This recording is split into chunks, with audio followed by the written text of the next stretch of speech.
point. So how does this translate when you have companies with little or no differentiation? Yeah. So the key thing to be aware of here is that value-based pricing only works if you have differentiation. So if you have no differentiation, you will be forced to default to competition-based pricing.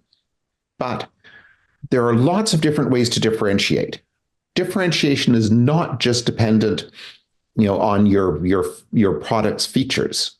So as an example, a company in New Jersey, this is a famous example in the pricing space, was selling construction fill. This is the stuff that is used to fill up holes. And it doesn't really matter what's in it as long as it fills up the hole. Hard to think of something that has less differentiation than this. But there was one company that was able to find differentiation here.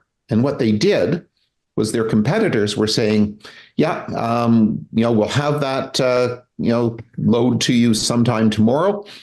And as a result, the construction company had to have people and equipment ready sometime tomorrow. That costs money. This company promised delivery within a 1-hour window and took a pricing penalty if it was not able to deliver within that window. As a result, they were able to increase their own pricing by about 3%, which is, in a very low margin cost driven industry, that's a big deal because that's money that dropped directly to their bottom line.